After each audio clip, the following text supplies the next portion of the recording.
V današnjem vrtincu o varčevanju z elektriko. V Mariboru namreč v teh dneh poteka projekt Varčna soseska, s katerim želijo ljudi spodbuditi k majhnim spremembam navad, ki pa, ne boste verjeli, prenesejo velike prihranke pri stroških električne energije.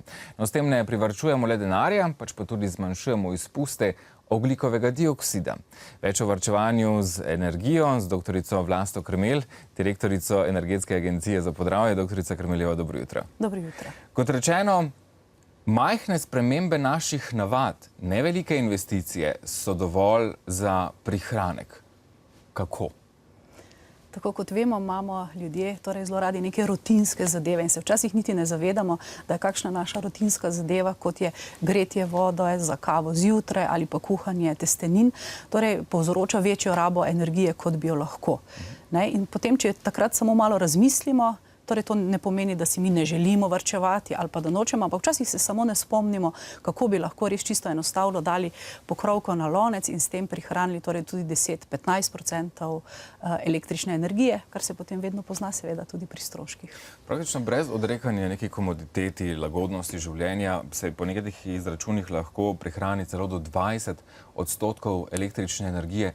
Katere so tiste največje napake, ki jih delamo? Omenili ste, da ne pokrivamo loncev pri kuhi. Kaj je še takšnega? Tako, v tem projektu Varčna soseska govorimo o električni energiji, ki je sicer izredno velik strošek, ampak vseeno se nekako iz meseca v mesec nabere. Zato, ko govorimo o ukrepih na področju varčevanja z električno energijo, so največji porabniki recimo pralni stroji, hladilniki, bojlerji in vse naše navade, ki so povezane z temi stroji. Ko o njih razmislimo, lahko vidimo, da lahko privarčujemo. Če pogledava hladilnik, navado imamo odpreti hladilnik in vprašati, si želiš takšen namaz ali drugačen. Morda naredimo samo tako, da stopimo pred hladilnik, ga primemo, preden ga odpremo in rečemo, ali si želim šunko, ali si morda želim suho klobaso, in potem odprem in zadeve vzamem. Tudi recimo, kako zložimo stvari v hladilniku, ali imamo tiste, ki jih recimo dnevno večkrat uporabljamo, kot je morda maslo, margarin ali pa mleko, imamo zložene bliže vratom, da ne rabimo močno odpreti. Tiste, ki pa morda rabimo, kislo smetane ali pa nekatere stvari, recimo 2–3 na teden, pa jih takrat, ko jih kupimo in zlagamo v hladilnik, že imamo navado, da jih zložimo v zadnji del. Tako, ob tem poziv, če imate kakšno vprašanje, kar se tiče varčevanja z električno energijo, z rahlo spremembo, kot rečeno, naših navad, telefone v roke in pokličite telefonski številki, večkrat se boste izpisali tudi na vašem zaslonu. Pa če greva od stvari, ki jih v naši zavesti pojmujemo kot največje potrošnike električne energije v našem gospodinjstvu, električni bojler. Pustiti prižganega, ga prižigati samo v času recimo nižje tarife ali kako? Če pogledava električni bojler, je najprej tisto, koliko vode vroče pravzaprav porabimo. To so naše navade s tuširanjem, z umivanjem zob, ali takrat teče vroča voda, ker vemo, da stalno, ko teče vroča voda predolgo ali pa neuporabljena, porabimo ne samo preveč vode, ki jo plačamo, in vse dajatve, ki so na vodo, ampak seveda tudi segrevanje in električno energijo. Pri samem obratovanju bojlerja je pa pomembno tudi to, da takrat, ko kupujemo sebi primerno velikost. Recimo, en član porabi, ne rabi 120 ali pa 180 litrski bojler, ampak je lahko morda manjši bojler. Kako je vklopljen? Običajno nekako najmanj porabi električne energije takrat, kadar je vklopen ves čas in seveda na varčno oziroma ekonomično gretje, da ni na maksimalnem priklopljen grelnik in niti ne na minimalnem. V zadnjem času, kadar se pa odločamo za investicijo na novo, takrat pa razmislimo ponovno o svojih potrebah. Ali ni morda primerno, da imamo recimo določene pretočne bojlerje, ali pa imamo tudi zdaj že kombinirane, malo pretočne pa malo stoječe, tako da je, če je le možnost, si priklopimo bojler tudi na obstoječo ogrevalni sistem, ker je ta sistem, ki hkrati greje in segreva še sanitarno toplo vodo, tudi učinkovit. Pečica. Tudi ta je ena takšnih stvari, ki nam tako v podzavesti poje veliko električne energije. Kako se obnašati, če damo kaj v pečico, če kaj v njej pečemo? Pri pečenju se striktno držimo navodil. Če je pečico segrejemo na 160, 180 ali 200 stopinj. Veliko gospodinj ima navado, da takrat, ko prične recimo pripravljati maso za pecivo, torej takoj vklopi pečico in zdaj recimo novejše pečice se dokaj hitro segrejejo. To je lahko že 5 do 10 minut in se nam lučka, torej ki indicira pravilno temperaturo, že izklopi. Mi smo takrat kome pri rumenjakih pa beljakih. Torej to je ena taka stvar, da nimamo te navade, da takrat, ko začnemo, kar vklopimo, ampak vemo, približno preverimo, ali pečica naša potrebuje 5 do 10 minut. To pomeni takrat, ko se bližam že končni pripravi, da predem bom dala v pečico, takrat, ko me pripravim na 180 stopinj.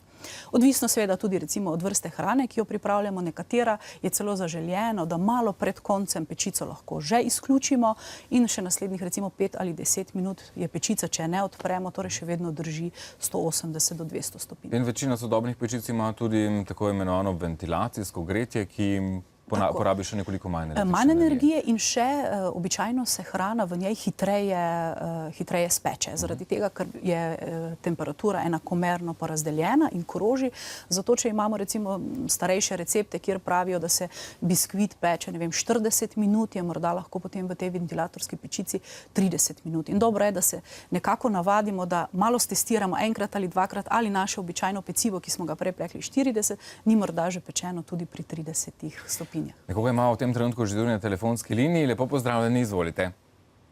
Halo. Halo, dober dan. Izvolite. Pozdravljeni. Mene pa zanima, kako je z računalnikom. A je smotrno računalnik recimo izklapljati, recimo pol ure delam na njemu, potem pa prekinam.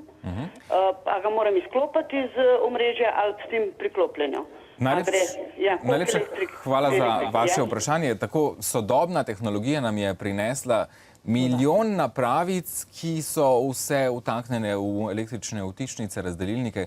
Kako je konkretno najprej z računalnikom? Ga ugašamo po uporabi, damo v stanje spanja? Kaj je tisto, kar je najboljše? Vse audiovizualne naprave, vključujoč z računalniki, so pred leti imele navodilo, da ga nikoli ne smemo izklapljati, zato da porabi dosti več energije s tem, ko ga vklapljamo in izklapljamo. Kot vemo, zadnjih 10 let tudi industrija in proizvodnja gre v smeri, da naši aparati porabijo čim manj energije in enako je tudi zdaj s televizorji, radiji in seveda tudi računalniki.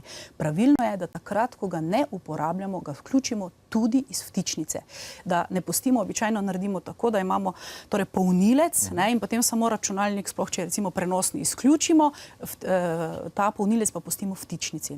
In porabljamo računalnik pol ure na dan, torej ostalih 23 ur in pol pa je naš polnilec v vtičnici, ki porabi, sicer minimalno, bom rekla, pol vata ali pa morda 1 vat, ampak vseeno je to 365 dni krat 23 ur in se potem ti vati potem v kilovatih kar nabirajo in je recimo hitro pridemo do nekaj evrov recimo v enem letu, ki je čisto popolnoma nepotrebno. Torej tako, da računalnik, televizor, radio izklapljamo, torej tudi iz vtičnice. In s tem ne škodujemo. Kaj pa polnilci za mobilne telefone? Te imamo običajno zraven postelje, kar vtaknjene v vtičnico, zvečer pa samo telefon. Tako, enako. Tudi polnilci za telefon so taki skriti, majhni porabniki električne energije in enako, torej, ko se štejemo 365 dni, 24 ur, pa tudi, če je takrat pol vata, nam nanese to kar nekaj, torej kilovat, 2 ali 3 lahko v celem letu. In polnilcev imamo običajno več, 4-članska družina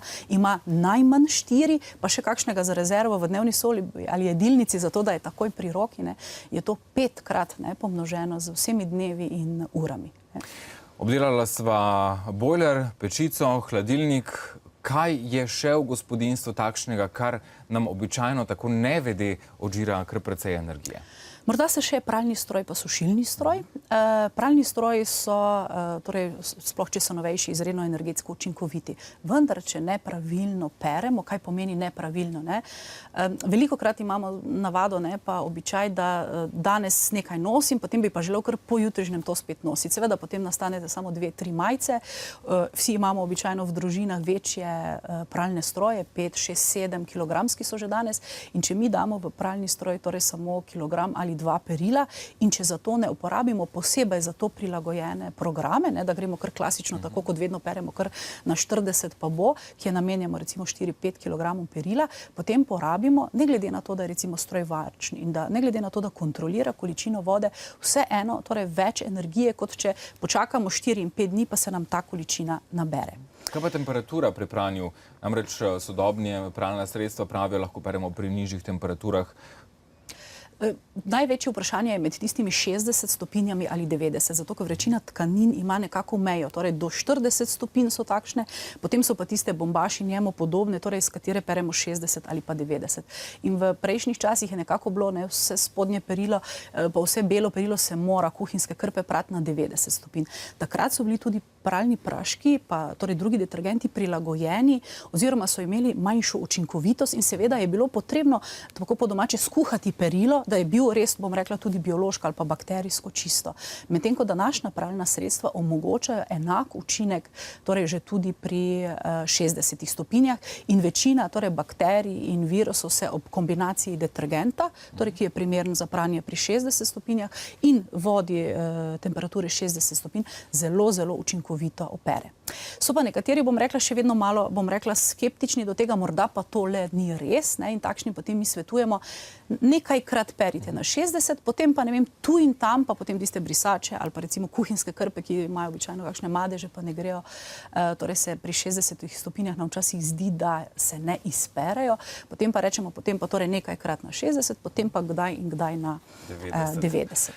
Zanimiv je izračun. Za sam konec, da še podam, s spremembo naših navad lahko privarčujemo 20% električne energije in Maribor, ki šteje 42 tisoč gospodinjstev, bi lahko v enem letu prihranil 3 milijone evrov in tudi več kot 18 tisoč ton manj emisij CO2.